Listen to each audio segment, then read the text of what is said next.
So what about that then? West Ham United 1, Arsenal 0. The Gunners' ridiculous title hopes came crashing down for yet another season, the second season in the row, maybe even the third, after a home defeat to West Ham United. Little old West Ham United. Honestly, have you ever heard a more annoying noise than those of the Gooners banging on, getting all excited, pretending they're in the title race this season and the 2 seasons previous, despite the fact there were clearly better teams than them in the Premier League? Same again this year, and nothing gives me more joy than the fact that little old West Ham United, or massive West Ham United, have rocked up at the Emirates, absolutely done them dirty once again. Jared Bowen as well, a stalwart, a West Ham United stalwart, scoring the winner, just as Thomas Souček did last season, to put them well and truly, James Jones, back in their place. Lovely stuff. Does anything give you more joy than to do that to the Gooners? No, that literally is the absolute dream for me. You know, years gone by, we've gone, all we ever do is look forward to beating Spurs. Well, this year, all I've looked forward to is beating Arsenal, because obviously you've said it many times that our season's done. Well, it's done now because we've beaten them. They're not going to win the title. Declan Rice has left for trophies, and he's still had more trophies at West Ham than he's had at Arsenal. It's absolutely fantastic, and Pretenders FC is what I'm going to start calling them now, because they've never been in it, have they, for the last 3 years? But they honestly haven't. And I don't even mean that in like facetious fashion. Dan Cutts, a big Arsenal fan, sports journalist, come on the opposition view last week, and I said that to him. I was being a little bit more respectful, to be fair. I was just like, but I've just never been having it. People go, oh yeah, tell me about the points. It was like their squad was never good enough. Like, they've got a decent starting 11 when everyone's fit, fine. And they got a couple of decent subs. They'd never had the strength and depth. And they never looked ever at any stage, and I especially mean that this season, they never looked as sort of like imperious and like petrifying and threatening as Man City and Liverpool did. They're both those teams are a league above them. All right, City are having a wobble, but they've been near perfection for a never before seen amount of time before. So we're always going to have a bit of a wobbly, and all right, they've thrown a bit of a massive one this season. I wouldn't be surprised if they still finish above them, to be quite frank. I know they lost to Liverpool. That would be funny, wouldn't it? Well, no, but that's the thing, isn't it? It's like, I don't know. They're just nowhere near as good as their fans will have you believe, or as some, people in the sort of wider football media. I think I've just never ever had them in it, and now, and it is brilliant, it's hilarious, it's funny that West Ham have been the ones to do them yet again. Like last season, if they'd have beaten West Ham at home, they win the Premier League. Like, if you can't beat West Ham at home, you're not as good as you think you are. Like, if West Ham are as rubbish as they make us out to be as well, then any danger of beating us at home. Like, and last season we beat them more times than they beat us. Beat them twice, they beat us once. All right, they put a few past us at the London Stadium. Who cares? Took the same amount of points off them, knocked them out of the cup early. I just honestly, they're not as big as they think they are. They're not as good as they think they are. And frankly, it's the least they deserve for still persisting with that North London forever. It's more like East London forever. Well, first of all, that North London forever thing, the worst song any football club's ever had, and it's ironic given that they've got South London roots. North London forever, apart from when we played in Woolwich for all those years. Yeah, apart from when we were founded in South London. Yeah. So there's that. I completely agree with everything you said. That they've made themselves out to be the best team in the Premier League, but then every time they lose, there's an excuse. Oh, it's the referee's fault. It's VAR's fault. This week it was, we didn't have any strikers. Well, West Ham didn't have any strikers, and we still scored a goal and still won the game. The difference between last year and this year, though, and I think this year feels a lot better because last year when we went there and won, it was just before the new year and we were 6th in the Premier League when we went there and won. And I think it was the last game before it all went wrong after Christmas and New Year. Pretty much. Well, that was the peak, wasn't it? Yeah. That was the peak. Yeah, we beat Arsenal, Man United at the end of the year, and then it all just went. Which obviously wasn't good enough for loads of our fans. Yeah, I remember. Yeah, all right, okay, all right. But this year feels a lot better because under no circumstances did anyone give us a hope in hell, even with all their injuries, of going there and getting anything. I said it last week. I said, I don't give us a chance. We're going to go there and get 0. You know, I thought the only thing we're going to win on Saturday is probably the odd throw-in, and that's about it. And we've gone there and we've won, kept a clean sheet, and knocked them out of the title race. Well, for whatever title race was left. It's brilliant. I love beating them just as much as I love beating Crystal Palace and Nottingham Forest. It's wonderful, and I'm putting. You got to love it more than that. Yeah, maybe a little bit more, just a little bit more, but that's purely because of their fans. Totally. Unbearable bunch. Yeah, just and it's like I've had the sort of chatting to a few people about it today. Like everyone, you know how like loads of fans hate Tottenham, like loads of fans of different clubs hate Tottenham. Like fans are also fairly unified on the fact that Arsenal have the weirdest fans in the Premier League. But what makes it worse, mate, is that you know it's bad when people are desperate for Liverpool to win the title instead. I mean, I'm not like I don't. There's a lot of West Ham fans despise Liverpool. I mean, I don't mind them. I quite like them if they win the league every year. I wouldn't be that bothered. But there are a lot of fans, not just West Ham, but people that don't support Liverpool. They're like, no, I can't have Liverpool win anything. And the fact that now people are going, I want Liverpool to win this instead of Arsenal. If you're an Arsenal fan, you'd be going, maybe we should change. Maybe we should just be a little bit nicer. I don't know, like be a bit more normal, just so people like us. I don't know, but yeah, strange bunch. Happy days. Yeah, big time, mate. I actually don't think they'd want to win the Premier League because I do also think the sort of victim card that they play. There's a PGMOL agenda against us. Is there? Or have we just had a few dodgy decisions? Like everyone else. Yeah, and are some of those nowhere near as bad as you're making out? Like, really? Well, they've had 5 red cards this year, and they claim that none of them are red cards. It's like, well, no, all of them were red cards. Yeah. If you look at every single one, it's a red card offence. It was a second yellow, or it's a straight red. It's this red card. Yeah. But they claim that none of them were, and everyone's against them. No, it's funny. It is funny. Yeah. And it's like they're the only team who get injuries as well. Oh, yeah. So unlucky. Are you? Or is the only recognised centre forward you got Gabriel Jesus, who you basically ruined because he was really good at Man City? And then Kai Havertz, who can't decide whether he's a centre midfielder, a left winger, a centre forward, a sub, a left back, a goalkeeper. Like, really? Are you that unlucky? Or could anyone see this coming because everyone gets injuries? Yeah, I just honestly, yeah. And it's one of those as well, especially because West Ham season is so rubbish. It's just good. Yeah, it's just thing is, even now I'm like, I don't know, even the chat about West Ham ended their title hopes. I'm like, no, we didn't. They didn't have any title hopes. Stop playing into it. Stop playing up to the idea they had title hopes. No, they didn't. They just lost at home to West Ham on their road, to not winning the league. Yeah. On that, I saw a video from Arsenal Fan TV, and it was before the game, and they're discussing it, and they're going, right, well, if we beat West Ham and then Man City beat Liverpool, we're 5 points behind with the game in hand. Now, if we win that game in hand, the title race is on. We still got to go to Liverpool and later in the season. So if we win that, then we're going to. And it's like, yeah, but even if you do beat us, Liverpool's going to beat Manchester City because Man City are poor this year, and Liverpool are the best team in the league. And Liverpool are going to beat you. Yeah, and even then, you've still got to not drop any points between now and the end of the season, and you're going to drop points.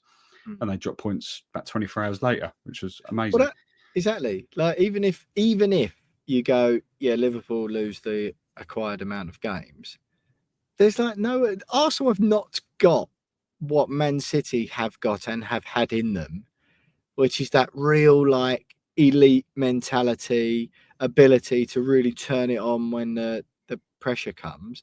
Like, I know you're sort of half joking about it. We'll go on to Declan Rice in a bit, but let's be frank. Like, Manchester City and Liverpool are regular trophy winners, aren't they? Man City are obviously the elite force in the last half a decade or whatever.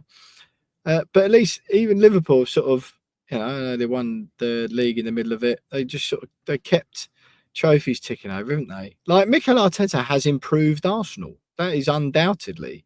But they're just like, they're considerably less of a joke than they were before. But they're hardly like steamrolling, scooping up the odd trophy here or there whilst on this big improvement, are they?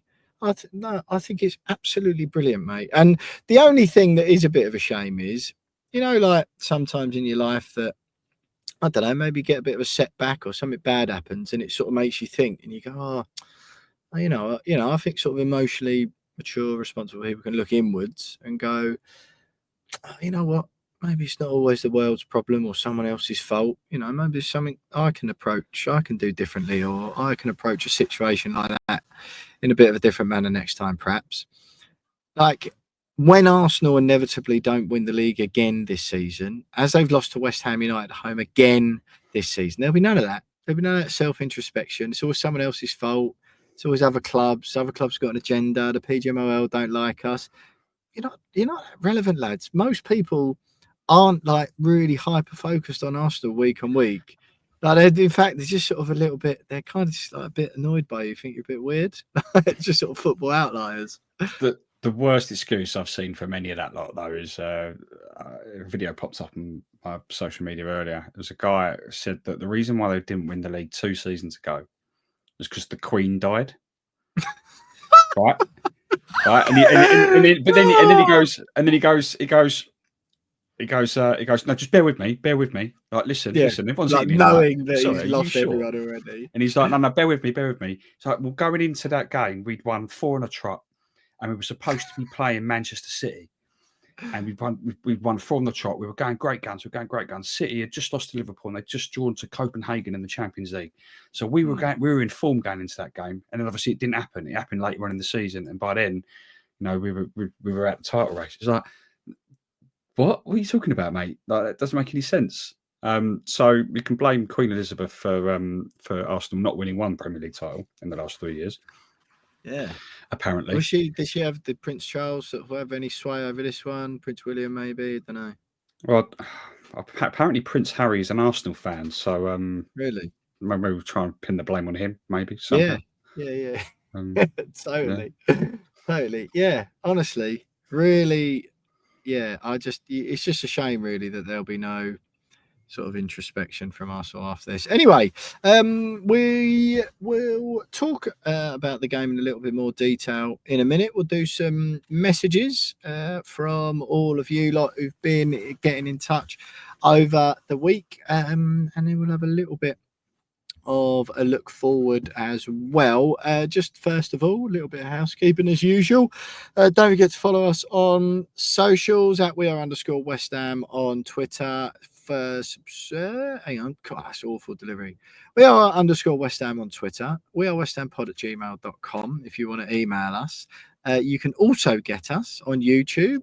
Do follow us over there. Just type in We Are West Ham Podcast. You'll see some little clips of us. Follow on Instagram at We Are West Ham Pod.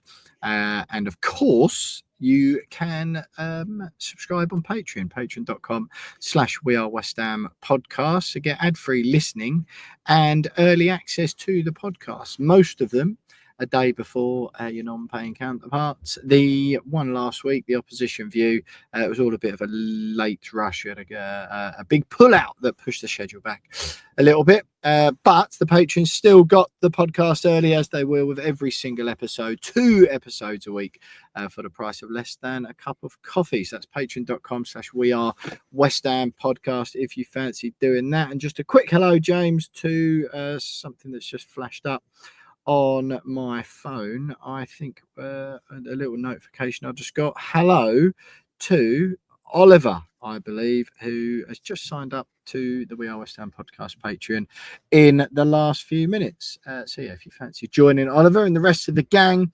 We Are West Ham podcast or patreon.com/We Are West Ham podcast. Oliver Heldon, that was Jonesy. But stay with us, more Arsenal chat.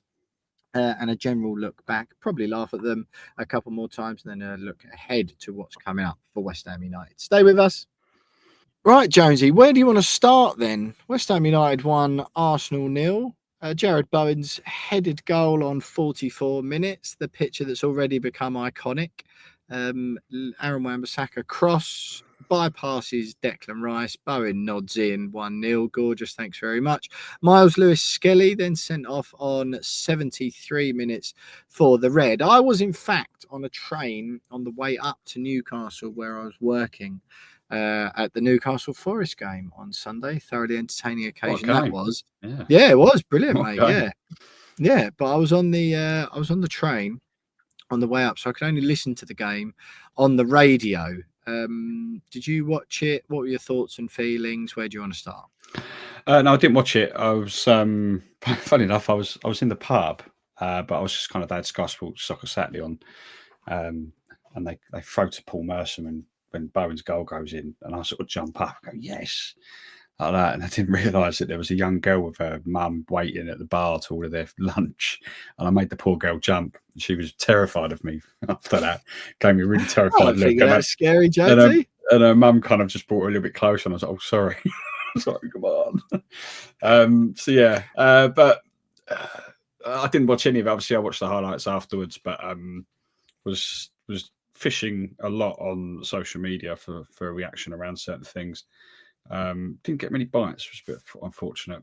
But overall, the performance was superb from what I've seen. I watched the extended highlights on a number of different platforms, and it's hard to find a fault in the way that we approach the game. I saw the starting 11 and kind of I didn't cringe, but I thought, like I'm not sure. I just thought defensive, like fair play, and I was like, all right, I just point there, but no worries. I felt, like obviously we'll get onto all his goals, but I thought, first. He's playing against Arsenal, like it was his first Premier League start, and I was like, thrown in the deep end a little bit there. Like he has been good up to this point, but I was a bit and ahhing over that. Kind of half expected Ferguson not to start as well, but kind of did think they're going to be up against it today. 5 at the back, it's very defensive, but we executed it perfectly, and he seems to have got the away form and the away formation bang on. Grandpa, the home form still needs a little bit of work, but even the Chelsea game didn't deserve to lose that. I thought we played very, very well. Went to Villa and got a point, and obviously gone to Arsenal and won. So it seems that he's now that bit down. Just got sort of the home form out, but all in all, just wonderful. I'm keen to hear about your thoughts on Aaron Wan-Bissaka, because you've questioned Wan-Bissaka this season.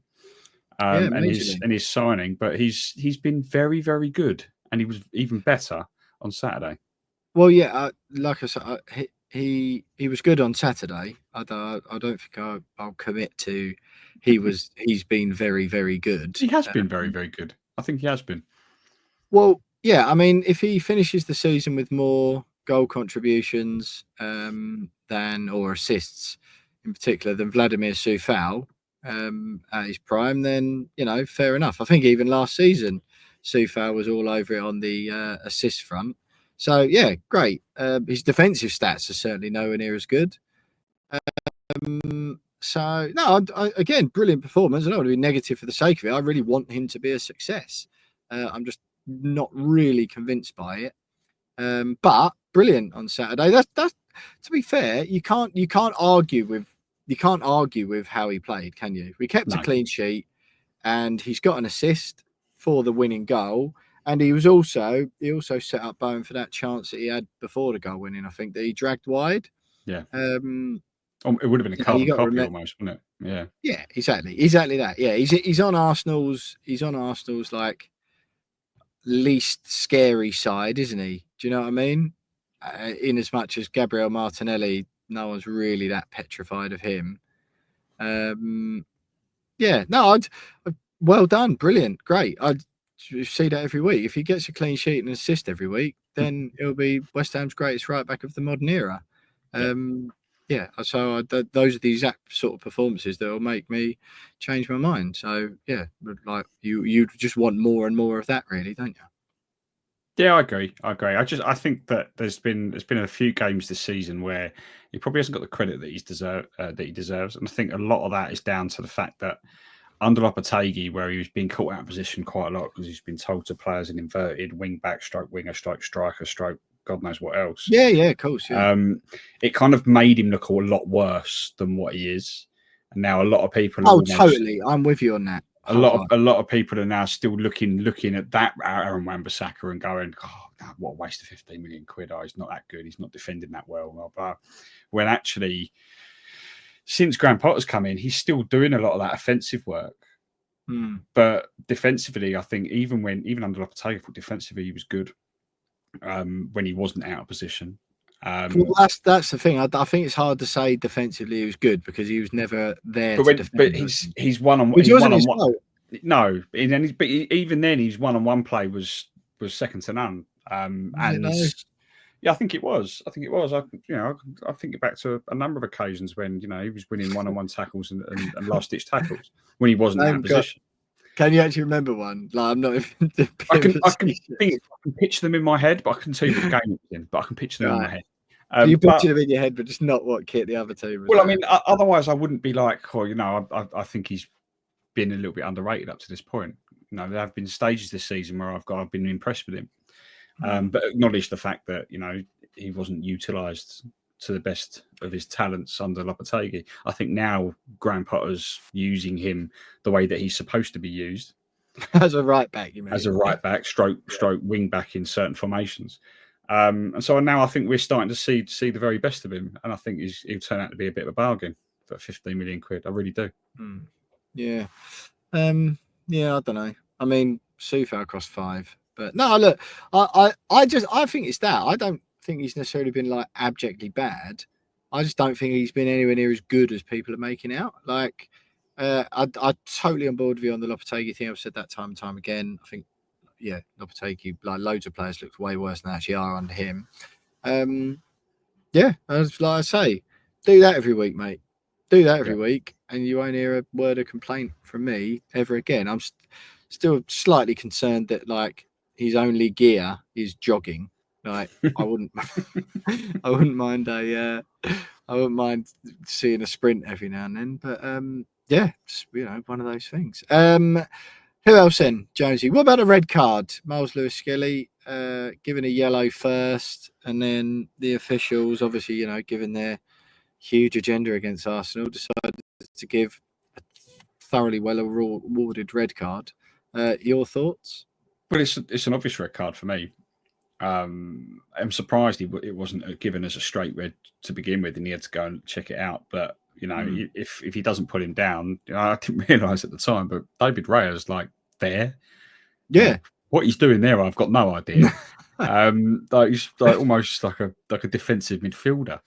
Yeah. So he's Kudus scores definitely, doesn't he? Kudus either runs past David Raya or he just lobs him from the halfway line. In that situation, I'd rather him run past him just in case. Don't worry, Kudus would definitely do that. He'd just dribble it over the line, wouldn't he? Yeah. So it's a goal. It is definitely a goal scoring opportunity. Even if David Raya was where he was supposed to be, i.e., in the goal, I think it's still a red card. So. I've seen some Arsenal fans slow the footage down and claim that Kudus elbowed Lewis-Skelly in the head for the challenge. Rubbish. It's just stronger than him. Lewis-Skelly just showing his inexperience, a bit lightweight. Kudus a lot stronger than him and barges him off the ball. It's what it is. It's a red card, just like his other red card a few weeks ago, which got overturned because everyone threw their toys out the pram. So yeah, like finally he will get a 3-game ban, which he should have served last time. Yeah, fair enough, mate. Right, Jonesy, let's just a couple of messages. Have you got anything else from the game, first of all? The only thing I would say with your David Raya thing, then, he proved that he's absolutely rapid, didn't he, right at the end of the game? See, Again. I'm not buying into this because everyone's having a pop at James Ward-Prowse for not having any pace. Since when has James Ward-Prowse ever had pace? He's never been known as a midfielder with pace. You don't think of James Ward-Prowse. Nippy. You don't know because he's a bit slight and small in stature. Everyone just thinks he's fast. He's never been known for being a quick midfielder. So everyone's calling him out, going, "Oh, how can David Raya beat him in a sprint?" Yeah. Well, David Raya might just be really fast. It just might be him. He might have, it's just, I don't understand it. But yeah, he is quite fast, to be fair, David Raya. I was quite impressed. Yeah. Right. This is a message we got on Patreon, Jonesy, in the We Are West Ham podcast community chat, where everyone sort of piles in and shares their views. It's from Kane's diary. Declan Rice getting a lot of flack today for several reasons. Someone on YouTube claims Scholes is the new Rice. Ollie making a big impression at 19 years old. Ollie Scholes started at left back, got himself booked, kept a clean sheet away at Arsenal. What do you make of that? Scholes is the new Rice. It'd be great. It'd be great if he went on and became a world-class left back. Yeah. But I think it's still very, very early to be putting that kind of pressure on his shoulders. He's been brilliant since he's been called upon. I thought he was superb again at the weekend, as everyone knows. Yeah. Like the fact that Cresswell was in that back five, almost coaching him through the game as well. I thought that would have done him the world of good. But you can tell he's got the potential, and he'll only get better. So the signs are good that he could end up being a regular first team left back for West Ham. Whether he reaches the heights that Declan Rice reached at West Ham before he ruined his career. Yeah, his peak, you mean? Yeah, before he leaves his trophy-winning peak. Yeah, before leaving to win nothing. And he makes us £100 million profit. Maybe, I don't know. It's still very, very early to say. But he's broken into the first team at roughly the same age as Declan Rice broke into the first team at West Ham. So, yeah, I like him. I think he's got a lot of promise, and I love it when a youth player comes through and does well. Don't we all? So, I'm excited to see how he develops. Yeah, fair enough. JDD got in touch as well. Said, love Scholes in the team. Exciting development. Him and Wan-Bissaka, either side of the back three, looked really good. Bowen and Kudus narrow up top and everyone working together. What can we come up with to play against the teams that don't want much possession? Like Brentford, that first half was so horrendous, though we were improved in the second. That's not a bad point, actually, James. I know everyone, you mentioned, like Graham Potter's got it nailed down away. And those are the games where typically you can sort of get away with having less of the ball. Perhaps it's the games at home, which is, what all the fans lots of the fans apparently wanted was more possession and dominating the ball. But against teams who come and play against us like we used to play under David Moyes, you go, no, you can have it, which could be really disciplined here and try and hit you on the counter. Feel free to try and break us down, because actually the more you have the ball, the weaker we think you are. What do you make of that point about, how do we come up against teams, or how do we come up with an idea to beat teams who are happy not to have the ball? Well, it'll be a completely different formation to start with, won't it? And I can't quite remember exactly how we changed it in the second half against Brentford, but I think obviously that's what we're looking for, because in that second half, I think there was probably maybe another 10 minutes in that game he may have scored, or we may not have done. But we were looking a lot better than the first half, which was tragic. But it also requires, I think, that style of play someone to lead the line. And we didn't really have that until Evan Ferguson came on at half time against Brentford. Well, that was it. And suddenly things just clicked a little bit better. We had a focal point. We had someone to run the channels. And that's probably where I think on Thursday Evan Ferguson starts. So that was the subs against Brentford, right? Ward-Prowse on for Souček, Ferguson on for Soler, Scholes on for Emerson at half time. That was, and then the next Yeah. ones weren't until well late in the game. Big Luis Yeah. Guilherme, not allowed to run him down, came on for Rapanos. Yeah, so I do think that's interesting. So you reckon Leicester at home Thursday night, of course, you're having Ferguson starting? I think he starts. Obviously, he's come off the bench the last 2 games. Potter has said that he needs to be eased in, and I think this is the perfect game for him to have his first start. Yeah.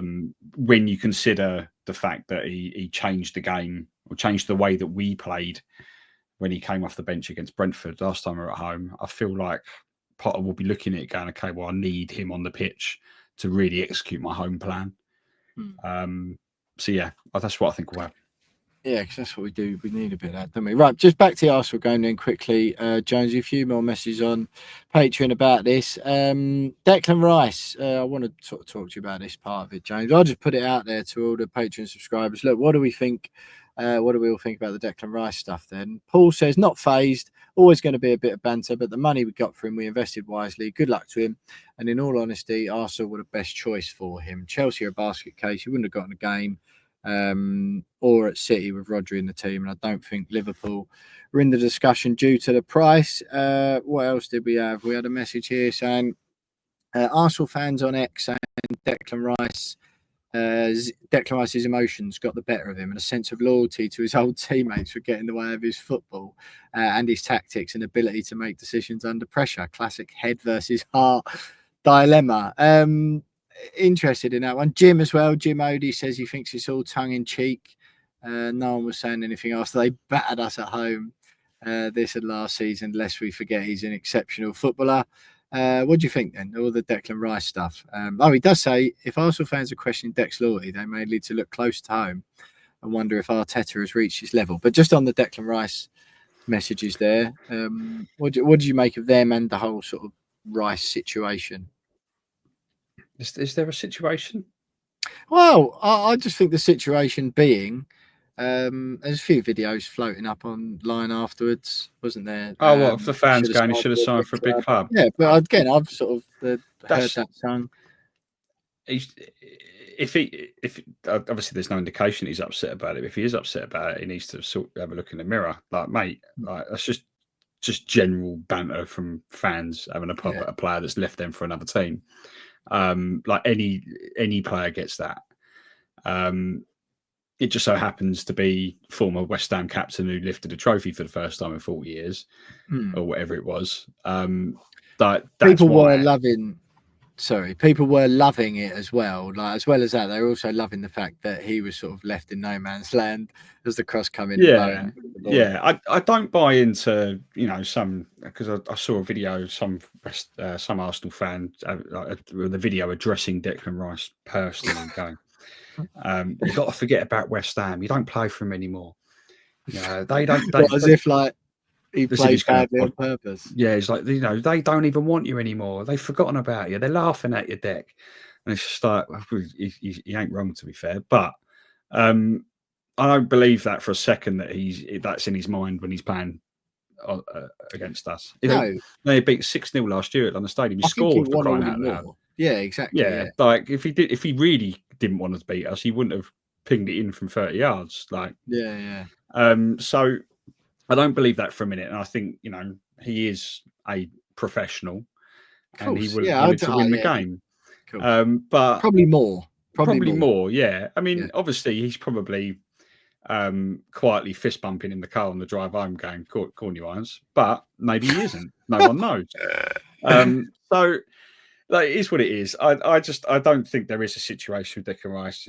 There will be fans that will be absolutely loving the fact that he's gone to the team to win trophies and still is going to be without one after 3 years. Yeah.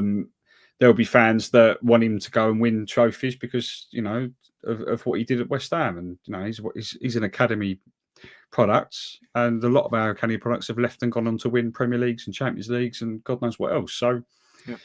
I'd like him to be successful, just not at that football club. And that's simple as that. If he left then and joined another team and won a load of trophies, I'd be buzzing for him. But because he's gone there, I don't want him to win anything. And that's just the way it is. Because he's joined a rival. Yeah. Right? Simple And as that. it's that rival. They are particularly weird. Yeah. I do genuinely think that, like, I don't think that. I think I agree with the comment about that was the best move for him. I think it was Paul that made that one. But I think it was the best move for him, but only because all the other options like faded away. I don't think it was the most. Like the Chelsea one was on, but that's where I think he would prefer to have gone. But he's a bit of a London boy and obviously come through at Chelsea. But because it was such a bad time to join them, I think he'd rather have gone there. And weirdly, at any other time, that would have been more of a pursuit of success move. I just don't really feel like it is at Arsenal. Again, he had to go, but the way it had all gone, he had to go. But I just think it's like, oh well, this is my best option here. But all I would say, right, mate, what I find interesting, I'll never ever forget the first game Carlos Tevez came back to Upton Park after leaving West Ham, and the entire stadium was up on its feet singing "There's only one Carlos Tevez." I was really emotional. I love Carlos Tevez. Probably him and Paolo, but he from sort of I love him so much for what he did for West Ham. He was amazing for that season, and the whole story. If ever a man epitomised what it meant to be a West Ham player, it was Carlos Tevez. And I remember when he come back, and like I say, the whole stadium's up on their feet. That I don't feel like Declan Rice has got that level of respect from West Ham fans, and I actually think the reason. Go on before you say, but I think the reason for that is that he was just always flirting with leaving, like for about a season before. Do you know what I mean? Like all the little, oh yeah, obviously I want to win trophies, and it's like fine, and look, that's why there's not open animosity because he didn't down tools. He always acted professionally, but I don't think there's quite that which may seem strange to some people because he come through the academy and all that. I just don't think there's quite that level of undying love and respect for Declan Rice as there is for someone like Tevez or for some of the sort of proper club heroes that have gone before. Yeah, I agree with you to an extent, and you're right. He was flirting with it. I mean, I remember him doing a video, an interview with Gary Neville, and he was just like, "Yeah, I want to win it all. I want to win every trophy. I want to win Yeah. the Premier League. I want to win the Champions League." But And before all that, I'll go to Arsenal. yeah, exactly. Yeah, and that was what, maybe 2 years before he left the club, or 3 years before he left.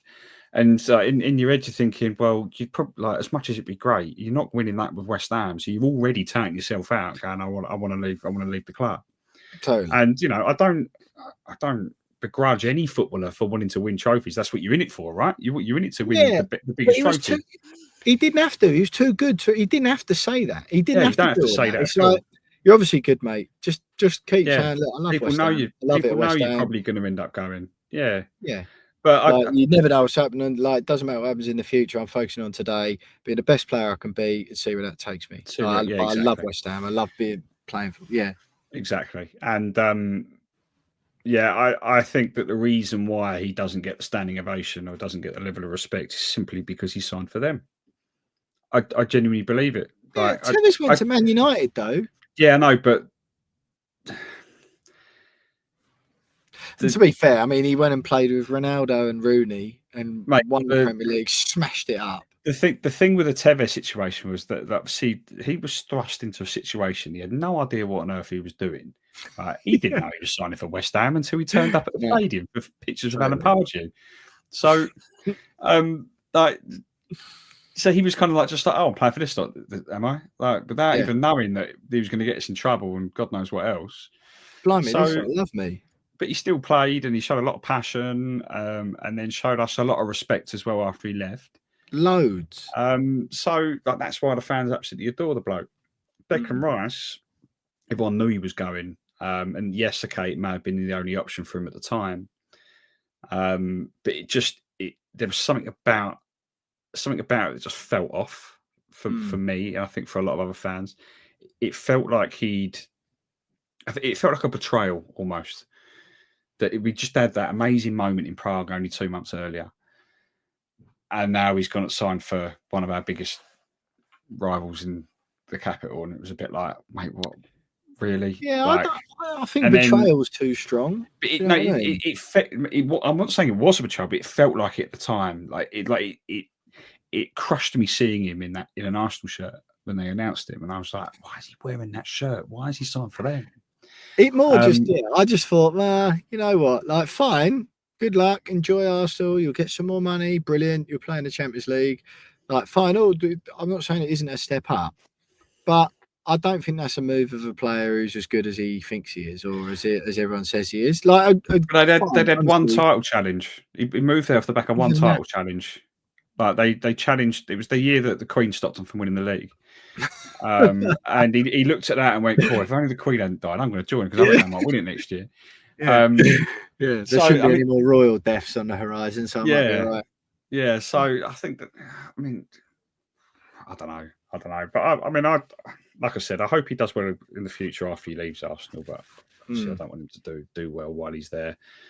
But yeah. Yeah, fair enough. Right, what else we got here then, Jonesy? Right. I'll tell you what.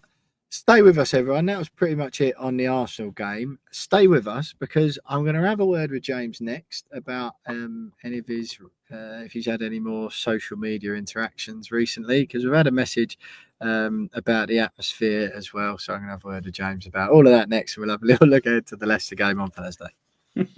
Right, James, this brings me on absolutely brilliantly to some chat about West Ham Stadium. We haven't spoke about this on the podcast yet. Now, this is a smidge of an outdated bit of news, and if you follow James on Twitter, then you may already know all about what I'm about to talk about. We had a message on Patreon, Jonesy, that just said the other thing I had, the other thought I had about Saturday's match was how much did the stadium impact on it? Given West Ham's fans view stadium design as a big factor in success, it's fair to say that Arsenal Stadium is an impressive building and well designed, but it didn't seem to bring them success this week, did it? West Ham showed up with a less than ideal stadium for their home games, but inspirational team spirit away from home got them the results. Or maybe it's good training methods. I'm just not sure. So that I'm sort of a little tee up to your chat you got into on Twitter this week. Now, you on this podcast, in fact, we kind of we went sort of a little bit viral on West Ham Twitter with a clip of ours on TikTok. It was. Oh yeah, we're on TikTok as well. Let's forget that in the socials. Go and follow us on TikTok if you want. We actually do all right on TikTok as well, to be fair. Yeah, so Alex, who does all the sort of editing and social clips for us, put out a clip of a passionate James Jones last week, sort of going in fairly I'd say 1.5 footed on those people sort of moaning about the stadium and how rubbish it is. I'd just like to place on record now, to be fair, that I do actually, on the whole, kind of disagree with James and think that the stadium is probably more of a factor, not the sole one, but more of a factor that contributes towards bad atmosphere than he does. So you would have heard the chat around it last week and James speaking quite passionately. When Alex published those the clips on socials, James got even more of a backlash from the guys at E20 Zone Fan TV. Forgive me. Yeah, E20 basically. And I've been on their channel before. I've really enjoyed it, actually. Sort of really entertaining conversation, sort of informed debate. By no means just sort of blindly agreeing, but all in all, pretty good. But James, once Alex put those clips out of you, again, you sort of got another wave of grief, did you not? Just talk us through it. I love it so much. It's so great. Alex, keep doing it. I might just keep saying controversial stuff just to get a few bites. It is wonderful because I've upset him. He says, well, to be fair, you upset a few people, didn't you? But who did you? I've upset a few people, but he's tweeted out the video and gone, I just can't accept this. When people tell me that going to London Stadium isn't good or enjoyable, what are we supposed to say? Should we just shut up and accept it? I respect the boys, but James, you are very wrong. People have had a problem with LS for years. Because you don't hear it doesn't mean it's not said. Now, I never said that West Ham fans have only just started having a problem. So immediately he's he's misunderstood what I've said. Then another guy pops up and says that it suggests that I've been living under a rock. So I was like, no, I wasn't living under a rock, mate. I was at the stadium watching us win games and enjoying the atmosphere. Yeah. So your point, basically, just to clarify, the clip that was posted was effectively you going, I didn't hear all this when we were like smashing when we were good, and doing well in Europe. Yeah, basically. Then the guy calls me deaf, which I took exception to. I never said that. I've been complaining about staying for years. He says, "No, James, sir. Your words were that we need to move on from Upton Park. Sorry, but some people will never move on from Upton Park ever." And I'm like, well, that's fine. If you want to move on from Upton Park, that's absolutely fine. But I would strongly suggest that you start doing so because it's probably not good for your mental health. Right? Just like it's been 9 years now. Like we're never going back. You can still be sad about it. Sad about it. You can, but you can move on. You can push forward. Like, guess what? Like, and the thing that I took exception to the most with that one is that I said right at the beginning of the video, I miss Upton Park just as much as the next West Ham fan. So, like, he knows where I'm coming from. He's just picking a fight. He then ended up bringing in ticket prices, the view from his seat, and food prices into the argument for absolutely no reason whatsoever. He also complained that they still sell popcorn at the stadium. That was the moment that he lost all of my respect. Like, mate, you cannot be annoyed about popcorn being sold at any venue. Yeah. And he's like, I'm not offended by popcorn at all if I was going to the movies. Mate, well, it's not a bad point, to be fair. No, it is a bad point. But if you're offended by popcorn being sold inside a football stadium, but it's what it represents, isn't it? What do you mean? What does it represent? It represents the watering down of the fan experience. No, it's just a bit of confectionery. You either buy it and you eat it, or you don't and you don't. Like it is what it is. And to be fair, when I take Harrison to his next game, I'll probably buy him some popcorn. And you know what? And I'll watch everyone cry around me that I've done it. Like it's just popcorn. Do not allow it to offend you. Do not even allow what it represents to offend you. It's just popcorn. It's a snack. But the point is that if West Ham, the West Ham that lots of these people miss was as it was, or was as people would like it to be, atmospheric and people there singing and shouting and really getting behind the team, wanting to win. People to not sing. You shouldn't be able to sit. Popcorn is a food eaten like this, really casually, when you're sitting back and watching something, not when you're passionately, actively part of making a difference, like people used to do at Upton Park. You wouldn't have. No one would have had a chance at Upton Park to have a kernel of popcorn. Oh, no, they need both their hands to clap. They need both their hands to clap. I'm not having it. Well, it's all right to eat a hot dog, though, isn't it? You can't clap with a hot dog in your hand. Like, come on. But to be fair, all right, the popcorn bit aside, I would just say I think it's a very difficult stance to take, to go, the stadium doesn't play any part in. No, that's not what I said. Right. That's so what is your point? Because it feels very, your point generally, correct me if I'm wrong, then feels like it's sort of along the lines of, it's on the fans, and basically when we were good, it was good. And what did you expect when we were 1-0 at home, down at home to Brentford? Well, my point is that for the run-of-the-mill games, there isn't that. And it has died at London Stadium. I remember talking to you after the Brighton game where I felt a little bit awkward for standing to clap the team after we'd won. And I was like, hang on. And I used to always do it at Upton Park. And so did everyone, really, if we won the game. The majority of people stayed and clapped for a bit. It's different. It is different. It's harder to get atmosphere going, because before songs would catch on far easier. That's the other one I don't like. When people go, just start singing then. And you are a bit of a just start singing merchant. It's harder for that to catch on. And you can't just say the layout of the stadium and stuff, and just generally, and because of the type of people in, it's not the same, is it? And the stadium plays a part of that. I was at Newcastle on Saturday, mate. What a place to watch football that is. Seriously. That is an amazing stadium. All right, they're playing well and their fans are no better than ours, are they? I know their PR machine will tell you that they are. Newcastle fans are no better than West Ham. But you put Newcastle fans in that London stadium, like they would struggle.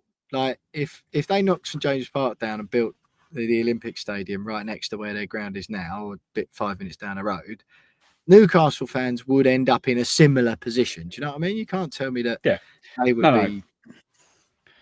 No, I agree that it is more difficult in that stadium, but there are plenty of occasions where it's been proven that an atmosphere can be whipped up in that stadium. That's why I have an issue with every time we lose, fans go, "Oh, the stadium has no atmosphere."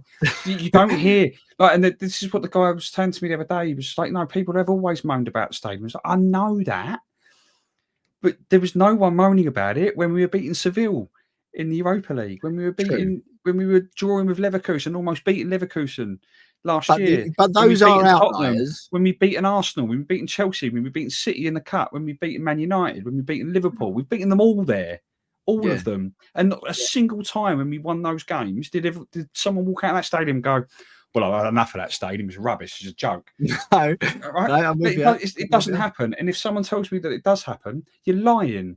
Right? No one is walking out. No one is walking out of a game after we've beaten Tottenham at home and going, "Sick of that stadium. It's rubbish." You're going, "What a great win that was. Thank you very much. I love beating that lot." So, and if we win on Thursday night, people are going to be buzzing. They're not. The first thought should not be, "I don't like the stadium." It should be, "What a great performance that was. What a great result." That's why I was getting annoyed when I walk out the stadium and I got to go on Twitter on last Saturday and everyone's having a moan of the stadium. It's like, what? Like, this can't just be a thing that every time we lose, we just blame the stadium or blame the tourists or blame the bloody popcorn. Like, we can't do that. And this guy's twisting my words and telling me that because I'm saying all that, I'm happy because of the concessions saga. No, well, that is. I'm sorry, but what are we doing here? Like, we can't keep moaning about something that has already been proven to be not a regular or constant problem. I recognise that there are issues with the stadium, and I take the point, that it's harder to whip up an atmosphere in there regularly with the run-of-the-mill games. I completely understand that. And we spoke about it last week, didn't we, that they probably need to do something. Is it a singing section? Is it not? You know, I agree with all of that, but we cannot keep blaming the stadium after every defeat and just using it as an excuse. It's been 9 years. Okay, whether you want to move on or not, that's fine, but you have to accept the fact that we are there now and we cannot go back. We cannot go back. As much as I would love to just snap my fingers and we back it up to park and everything would be great. But for me, the comparisons are futile. It's pointless. There's just no point in it. To be fair, I'm with you, right? But I get that. The problem I have with what you said there is that the games you have mentioned, I totally agree with you. Some of the greatest atmospheres of any football game I've ever been to, right? Those games you mentioned. I remember that City one in the Cup, totally on penalties. That was amazing. And loads of them, right? And you're spot on. That what I would say, and I think is where the people coming at you from the other side would say, is that, and I think this is irrefutably true, is that on average, the average atmosphere at London Stadium is worse than it was at Upton Park. On average, it's harder to leave it. You leave a game less often at London Stadium thinking, "Oh, what a good atmosphere that was today," than you would have done at Upton Park. And although those outliers you've picked, I understand why you've picked them. They're amazing games, amazing memories. I think they are outliers. Think of it. You say it's 9 years and you've probably picked 10 games there, like totally spot on, which is an average of perhaps one a season. I'm sure you could pick a few more, no doubt.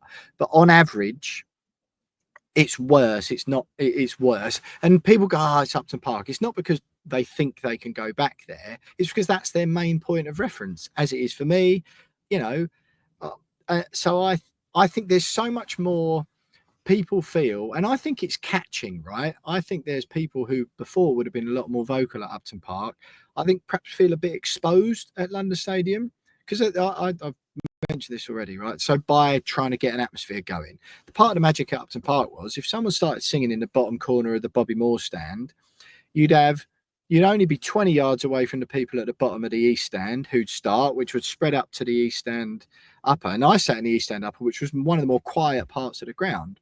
But by the time it had spread from the bottom right corner of the Bobby Moore lower to the chicken run, it had also gone the other way as well.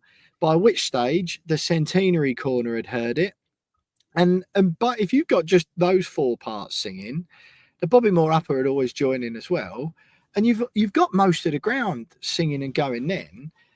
But you haven't, it just doesn't spread. It doesn't spread. You've got little pockets. You see, your part of the ground is a really good atmosphere, which is maybe what skews your view a bit. Like when I come stand with you, it feels better. You sit, and Tom Edwards used to come on the podcast, sits in a Trevor Brook in lower. I've stood with him a few times, and it's standing. You lot all stand. And I know for a fact that you stand, in the two best atmosphere parts of the stadium. They're still not brilliant, but where I sit on the corner of the Billy Bonds and the Bobby Moore stands in the upper tier, but towards the front of it, there's a pocket of fans in front of me, and I've got a feeling it's where the Ironwork Alliance sit, or forgive me if I got that name wrong, but that sort of group who are trying to drum up some atmosphere and got some ideas, some good, some bad, about how to improve it. I think they sit or stand just in front of me, and there's a corner of the Bobby Moore lower, the left corner, and then this lot who are in front of me, who are often standing up and trying to get involved and trying to sing. But I'm telling you, if most of the time, if I stood up where I was and started joining in with We Are West Ham's Claret and Blue Army, which again used to swirl round Upton Park in no time, not necessarily for 10 minutes at a time, but you'd have a period where everyone in the ground, it felt like, was singing it. If I stood up and joined in every time they started trying to do something, honestly, it would be, you'd feel embarrassed and exposed, and you'd feel people around you like, all right, mate. Do you know what I mean? It just doesn't feel, it felt before, like when you used to go to Upton Park, that was part of what you were there to do, and that was part of the day.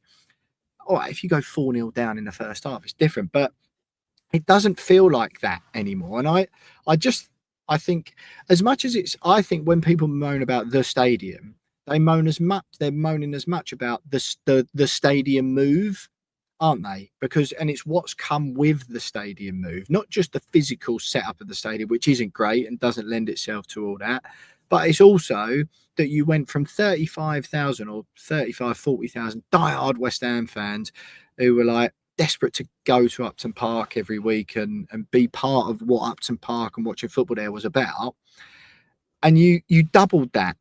So when you double that, it is inevitable that with the extra 30,000 people that West Ham found, which were always there, no doubt, to fill the ground, it just was that thing didn't get carried over, did it? That sense of, well, this is what we do, this is the responsibility of everyone here.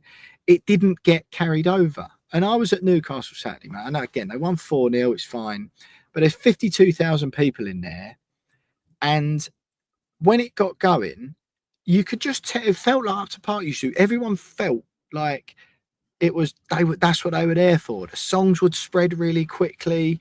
The atmosphere was great. They would all be up. And I honestly feel at London Stadium now, and I think you should come and sit with me once, and I think it would change your view a little bit.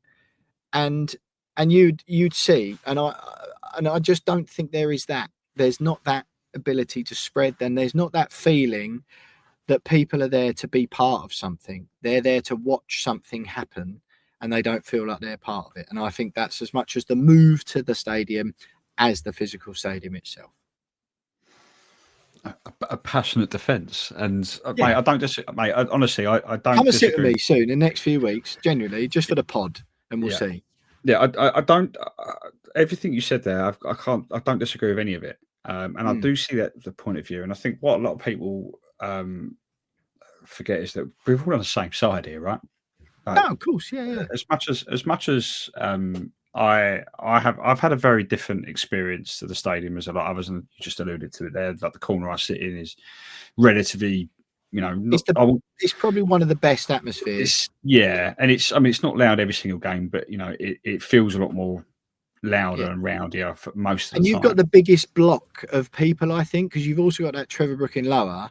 And I don't think there's a huge, like, a big, vast chasm to bridge. Like, there's your lot where you stand up, and then it goes straight into that Trevor Brook in lower.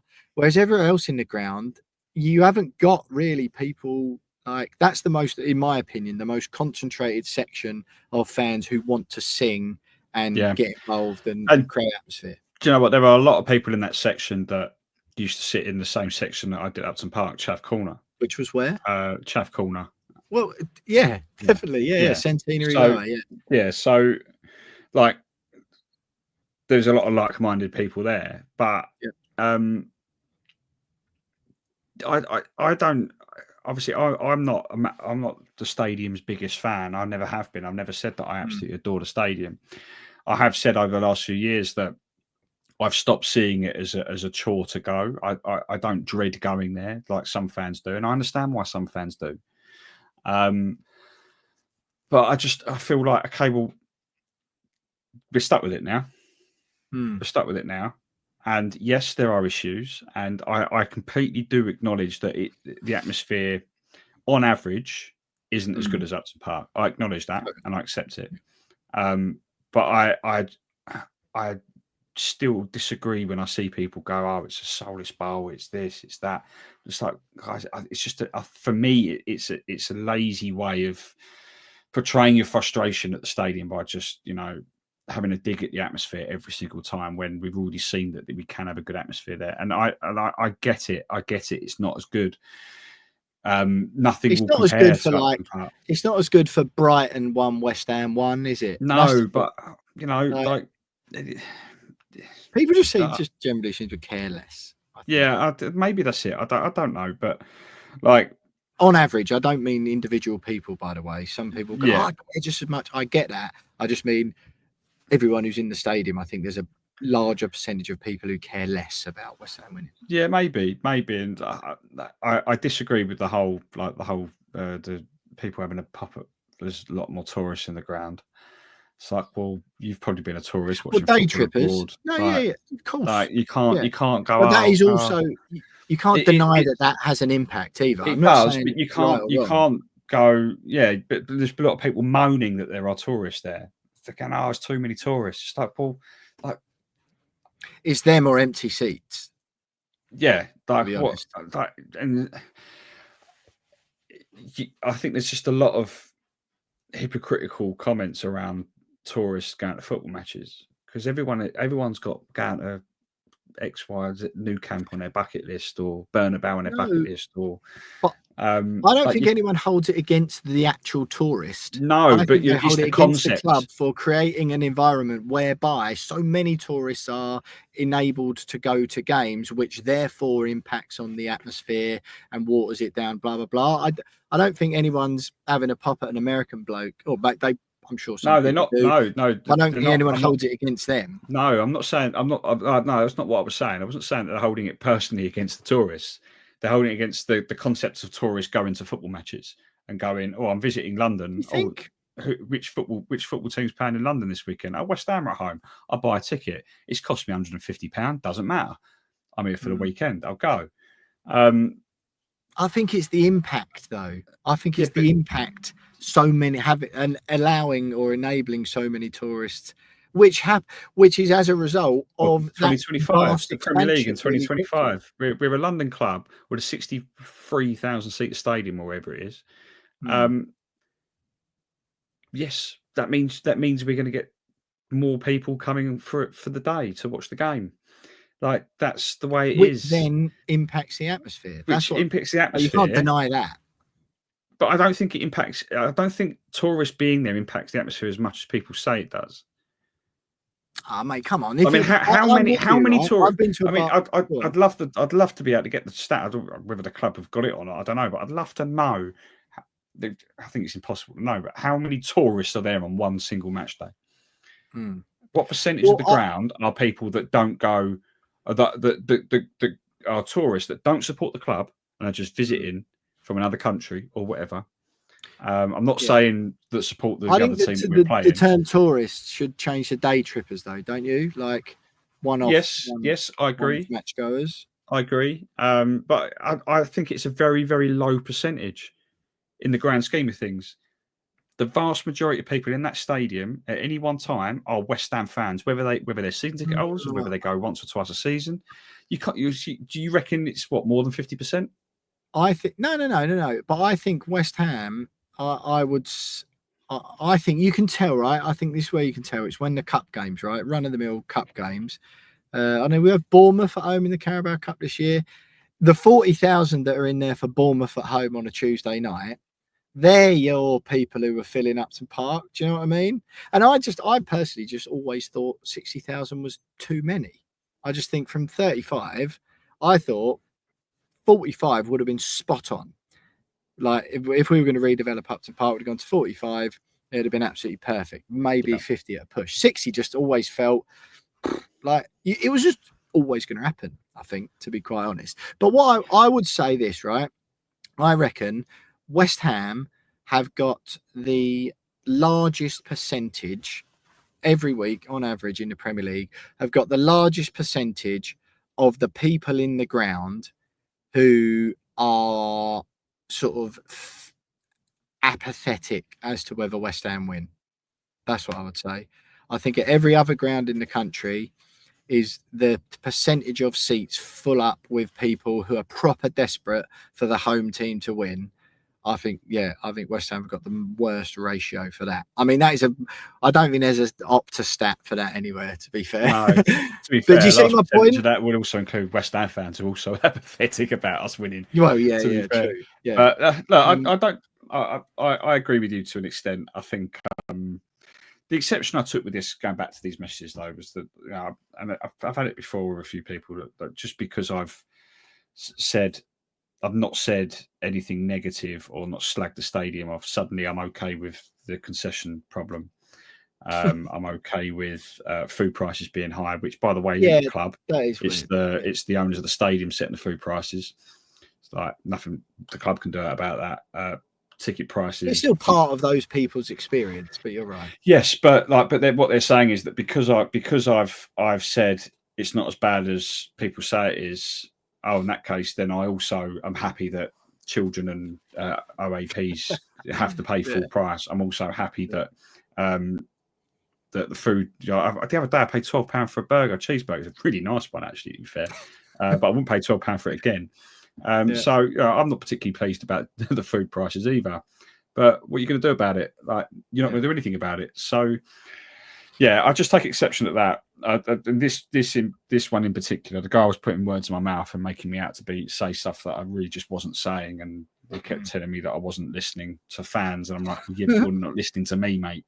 So, I don't know. I might drop him a line, see if he fancies coming. Well, it's fine. It just frustrated me that he just couldn't see. He couldn't see what I was saying, and then as a result, started accusing me of saying stuff that I just didn't say. Yeah, no, I'm with you. And that just wound me up a little bit. And then he started having a pop of popcorn. So, mate, give it a rest. Well, hopefully, I've spoken a little bit to some of the root cause of some of the arguments of people who feel like the opposite way to you, even if sometimes they're not sort of what's the word, vocalized correctly or whatever. But anyway, James is at by James Jones on Twitter. We're at @WeAreUnderscoreWest Ham. And if you fancy getting involved and your message is read out on the We Are West Ham podcast to provide fuel for mine and James's debates, it's patreon.com/We Are West Ham podcast, where for the price of less than a cup of high street coffee, you can get early access to the podcast, typically a day earlier than non-Patreon members, and listening episodes free of adverts. What a great deal. Ollie, as I say, is the latest Patreon.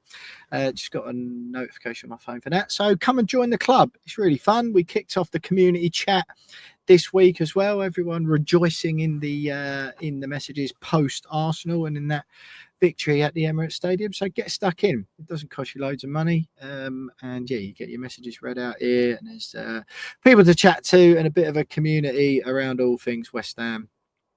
within the Patreon app as well. So it's patreon.com/wearewestham podcast if you fancy that. Right, James, it's been a bit of a long one. I didn't expect that section to go so long. Just very quickly, because we'll try, I'm not sure if we'll get an opposition viewing between now and Leicester, if I'm quite honest. We'll do our very, very best. Just give us a score prediction for Leicester on Thursday night at home, London Stadium. If we don't beat them, Potter out. If we don't beat them, I'm blaming the stadium.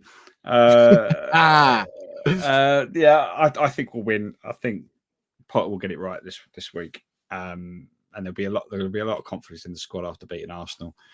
And I think that even, like, dare I say it, they may even sort of brush off onto the fans a little bit. The fans are going to go there on Thursday night, and any game under the lights just naturally has a much better atmosphere, doesn't it? So there'll be a lot of confidence going into it. And I remember when we beat Leicester at home, was it first home game of the season 2 years ago? Beat them 4-1. It was the game that Antonio got his 50th Premier League goal for the club. Vaguely, I do remember it. The atmosphere that night was unbelievable. What a night that was. So hopefully we'll do that again. But I think we'll win. I'm going to say 2-0. 2-0. And Evan Ferguson will get off the mark. Yeah, I fancy that, mate. Yeah, I think we'll thrash them. They are rubbish. They've sacked two coaches today, haven't they? 2 coaches have been sacked. Oh yeah, I just see that. Yeah, as you say it. Yeah. So, but not Ruud van Nistelrooy, which is, he's still there, clinging on. But 2 coaches are gone. But yeah, they really got worse, haven't they? They haven't scored for yonks. Certainly not in the Premier League either. No, yeah, I think we'll thrash them. I'm gonna say, I imagine we'll let one in because, well, I don't know. You know what? It's going to be 4-0 or 4-1 to West Ham, and Evan Ferguson's going to score. We absolutely dominated them at their place. I think it was like 38 shots that we had. Yeah. And obviously they won a game 3-1. Yeah. That was his first game, and I think that's the only win he's had as well. So we should be okay. But I'm going to go 2-0. Nice and conservative. You never know. Yeah, fair enough. Right, that's it for this week's pod. I hope you enjoyed it. I thought it was pretty good, actually, if I'm quite honest. Victory over Arsenal away. We put them back in their place, both on the pitch and on the pod. There's a little bit more insightful chat. Follow us on socials, subscribe on Patreon. Really nice to have a few more of you on board this week. Me and James are enjoying it, and it's sort of is chugging its way as the Patreon numbers to mean that this is still a viable endeavour for me and Jonesy next season. So if you fancy being part of that and get all the goodness that comes in return for your couple of quid a month, then come on over, patreon.com/wearewestham podcast. Thanks for listening, everyone. Let us know your thoughts in the DMs, in the messages, in the comments, wherever you interact with We Are West Ham podcast and what we've had to say today. And I might see if I can get E20 Zone Fan TV, whatever they're called, to have a chat with James on next week's podcast. Thanks for listening. I'll try and get an opposition view to you this week before the Leicester game, and we'll speak to you. Hopefully then. West Ham a massive up to Ham, and see you later.